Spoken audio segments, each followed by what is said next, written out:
आजकल के सारे बच्चों को यही टेंशन है कि 12th खत्म करने के बाद ऐसे हम कौन सी वाली ब्रांच चूज करें जो हमारा फ्यूचर बहुत ज्यादा ब्राइट बनाए और बहुत ज्यादा हम पैसे कमा सके। सही बात है ना। तो बस आज का जो वीडियो है ना वो सिर्फ और सिर्फ आपके लिए है, बहुत ज्यादा बेनिफिशियल है कि 12th के बाद इंजीनियरिंग में टोटल ऑलमोस्ट अगर ब्रांचेस और उसके सब ब्रांचेस अगर कंसिडर करें तो ऑलमोस्ट 55 ब्रांच है और उसमें से आपको कौन सी 7 ब्रांच चूज करनी चाहिए जिससे आपका फ्यूचर बहुत ही ज्यादा ब्राइट बने। इसके रिगार्डिंग आज हम इस वीडियो में बात करने वाले। तो शुरू करते हैं आज का वीडियो।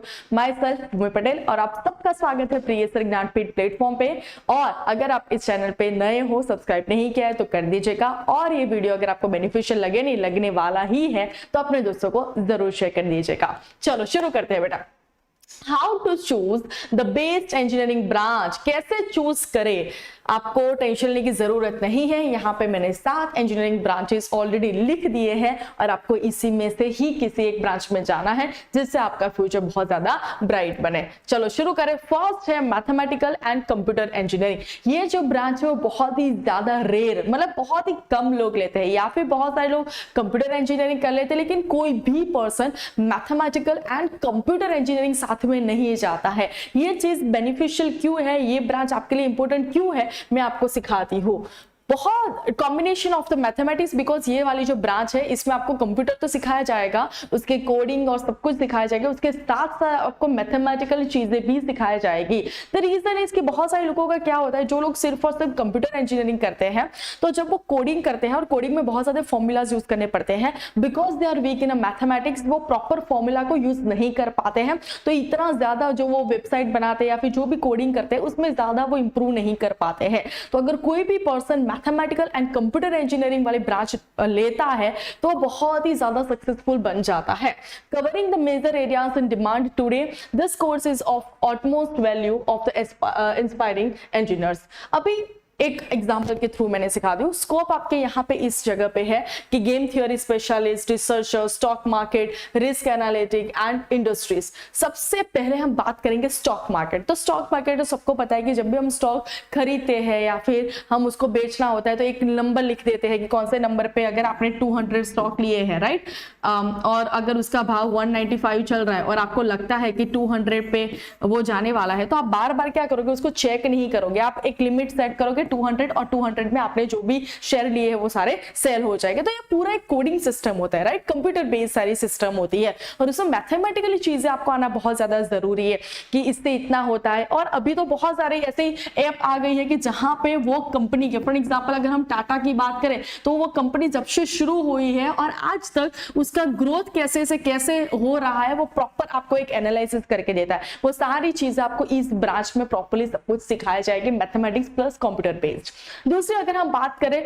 तो बहुत सारे लोग इंडिया में बात करें तो पुवर्टी बहुत ज्यादा है और हम सब लोग यही चाहते हैं कि कम काम करें लेकिन पैसे ज्यादा कमा पाए। कैसे? तो हमारे लिए बहुत सारी गेम्स बनाई गई है, MPL, रमी सर्कल और ये सारी चीजें जो है उसमें क्या करते हैं, कुछ एंट्रेंस आपकी पैसे देने होते हैं 500 रुपीज और वो आपको अलाउ करते हैं कि वहां पे आप गेम खेलो और गेम खेलने के बाद अगर आप फर्स्ट सेकंड थर्ड आते हो तो आपको पैसे मिलेंगे। तो आपको सबको पता है कि फर्स्ट सेकंड थर्ड आना हमारे लिए मे भी शायद पॉसिबल है लेकिन ऑब्वियसली आप अकेले तो होगे नहीं। ऑलमोस्ट दुनिया में से अगर 2000 लोग जो है वो इस गेम को खेलेंगे, सब लोगों ने 500 रुपीज डाले तो कितने पैसे हो जाएंगे, और वो सिर्फ और सिर्फ फर्स्ट सेकंड और थर्ड रनर आपको ही वो पैसे देंगे, सबको पैसे देते नहीं है। या फिर अगर आप गेम नहीं जीतते हो, फर्स्ट सेकंड थर्ड में रैंक नहीं लाते हो, तो वो आपको कुछ पॉइंट्स प्रोवाइड करते हैं, राइट, और वो पॉइंट्स के थ्रू आपको कुछ थोड़े बहुत ज्यादा पॉइंट्स हो जाए, लेकिन वो पॉइंट्स कलेक्ट करना भी बहुत ज्यादा डिफिकल्ट हो जाता है। आप सबको पता है कि जब भी हम कोई गेम खेलते हैं तो first second third level it's very easy, लेकिन जैसे जैसे हम नेक्स्ट फॉरवर्ड जाते हैं वो जो गेम का लेवल है बहुत ही ज्यादा डिफिकल्ट हो जाता है, उस वक्त ये पॉइंट्स कमाना बहुत ज्यादा हार्ड हो जाता है। मतलब पॉइंट्स भी नहीं मिलेंगे, फर्स्ट सेकंड थर्ड भी, रैंक भी नहीं आएगा, और एक लालच आ गई है कि हमने आज नहीं अभी आएगा अभी आएगा अभी आएगा, उसमें हम खेलते जाते हैं और पैसे हम डालते जाते हैं। तो ये सारे मैथमेटिकली प्लस कंप्यूटर बेस्ड पूरा एक कॉन्सेप्ट चलता है इनका। यही है स्कोप, राइट। जॉब्स, यहां पे आपको जॉब्स मिल सकती है, game theory specialist, researchers, risk analyst, data scientist and many more. Second है कंप्यूटर साइंस इंजीनियरिंग, इसको आप कंप्यूटर इंजीनियरिंग भी बोलते हो या फिर कंप्यूटर साइंस, उसको कुछ भी बोला जाता है, ये सारे ब्रांचेस के नाम सेम ही है। Very easy. अभी इसको रिगार्डिंग मुझे नहीं लगता है कि आपको मुझे कुछ भी एक्सप्लेन करने की जरूरत है, because almost in modern era के अगर हम बात करें तो सबसे हाईएस्ट टॉप लेवल पे ये ब्रांच मानी जाती है, और यहाँ पे एडमिशन लेने के लिए बहुत सारे लोग मतलब गिरते हैं कि भैया मुझे चाहिए यहाँ पे admission, right. So the design, implementation and the management of information system of both hardware and software process.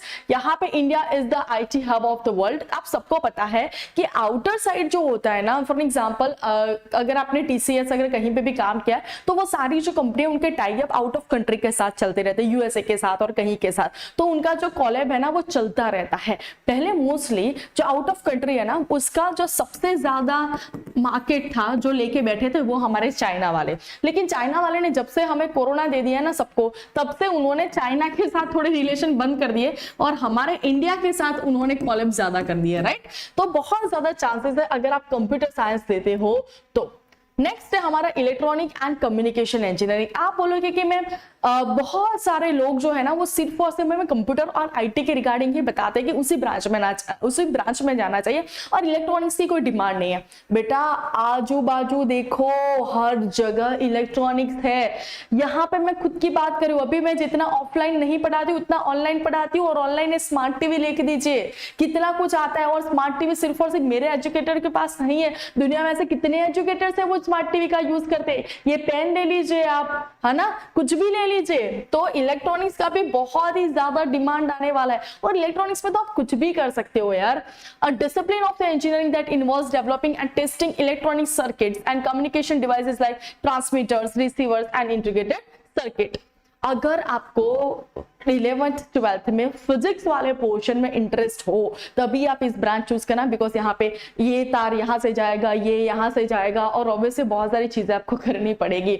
और फिर अगर आप इलेक्ट्रॉनिक्स करो और आपको AC में कौन से वायर कहाँ से फिट होते हैं वही अगर आपको ना पता हो तो वो कुछ करने का फायदा नहीं है। तो telecom engineers, research and development software engineers, electronic design engineer, desktop support engineer, technical director, network planning engineer, ये बहुत सारे आपके पास इंजीनियरिंग के रिगार्डिंग ब्रांचेस है। ओके, आप बोलोगे कि मैम आपने तो बोला था कि आप हमें 7 सिखाओगे, सिर्फ और सिर्फ 3 ही क्यों? बाकी के 4 के लिए मैंने आप पे छोड़ा है। मैं तो सिखाने वाली हूँ, लेकिन आपको ये तीनों ब्रांच सोचने के बाद, समझने के बाद, ऐसे कौन से ब्रांच है जो अभी भी आपको लगता है कि नेक्स्ट जो 4 हमारे ब्रांचेस बाकी है उसमें आ सके, थोड़ा आप रिसर्च करो। और मैं तो रिसर्च कर ही रही हूँ और मैंने ऑलरेडी रिसर्च कर दिया है और ये वीडियो ऑलमोस्ट रेडी हो गया है। लेकिन आपको क्या करना है, आपको पहले मुझे कमेंट में बताना है कि आपके हिसाब से कौन सी 4 ब्रांच हो सकती है। तो ऐसे ही नए अपडेट के साथ हम मिलते रहेंगे, लेकिन ये वीडियो आप अपने दोस्तों को या फिर आप अपने रिलेटिव्स को जो 12th के एग्जाम उन्होंने खत्म किए सबको शेयर करना। तो ऐसे ही नई वीडियो के साथ मिलते रहेंगे। Bye bye, take care.